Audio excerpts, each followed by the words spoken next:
আসসালামু আলাইকুম। আপনারা সবাই কেমন আছেন? আমিও আল্লাহর রহমতে ভালো আছি। আমার ভিডিওটি কাছে কিংবা দূরে, দেশ কিংবা দেশের বাহিরে যারা দেখছেন তাদেরকে অসংখ্য ধন্যবাদ। বাবার সবজি বাগানে শিফা মা আমি চলে আসছি পাকা টমেটো নেওয়ার জন্য। তো দেখি পাকা টমেটো আছে কিনা মা মেয়ে মিলে। তো আমি যে খুঁজে খুঁজে পাকা টমেটোগুলো ছিঁড়ে নিচ্ছি গাছ থেকে। এদিকে শিফা মা বলতেছে, আম্মু আমি যদি ছিঁড়তাম গাছ থেকে। যাই হোক ওকে একটা টমেটো দেখায়, ওর হাতে নিজের হাতে পাড়াইলাম একটা টমেটো। আমার ভিডিওটি যদি ইউটিউব চ্যানেল থেকে দেখে থাকেন প্লিজ সাবস্ক্রাইব করে পাশে থাকবেন। আর পুরাতন আপু ভাইদেরকে অসংখ্য ধন্যবাদ।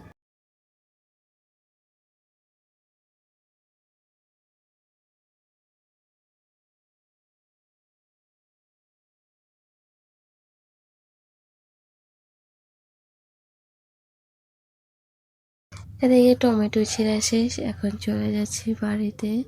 তো এদিকে একটু ভিডিও করে নিলাম গাছগুলা। এদিকে দেখি টালের নিচে আয়রা দাঁড়িয়ে আছে। ও বলতেছিল যে মামি তো ওকে এখান থেকে বের করে নিয়ে যাব আর কি।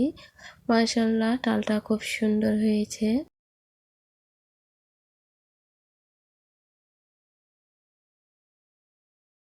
এদিকে এসে দেখি মা চুলা ভেঙে নিচ্ছে।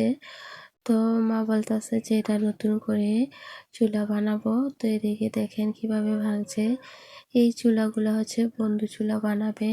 আমার নানির বাড়িতে দেখে আসলাম, দেশে দেখে অনেক আগে আসছি। তো এতদিনে মা চেষ্টা করতেছে যে বানাতে পারবে কি না। তো এই যে বানাচ্ছে এভাবে। মা বলতেছে যে শুরু করে দেখি পারে কিনা, না পারলে এভাবে মাটিতে আবার লেপে দিয়ে দিব এদিক দিয়ে।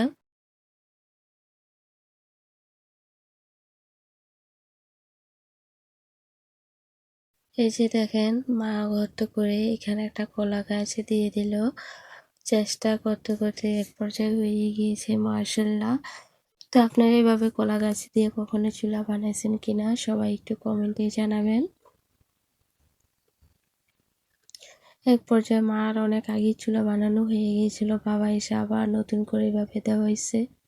যাই হোক কথা না বাড়িয়ে আমার রান্নার কাছে আমি চলে আসলাম।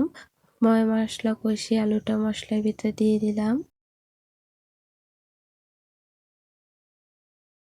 সিম টমেটো আলু দিয়ে মাছের ঝোল করব।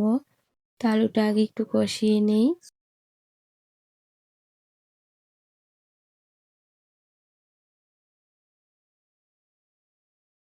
এই যে দেখেন এদিকে আমি সিম টমেটো কষিয়ে ঝোল দিয়ে মাছে দিয়ে দিয়েছি, এখন ঢাকনা উঠিয়ে নাড়াচাড়া দিয়ে দিব। আজকের ব্লগ ভিডিওটি আপনাদের কাছে কেমন লেগেছে সবাই কমেন্টের মাধ্যমে জানাবেন। আজকের ভিডিও এই পর্যন্তই। আল্লাহ হাফেজ।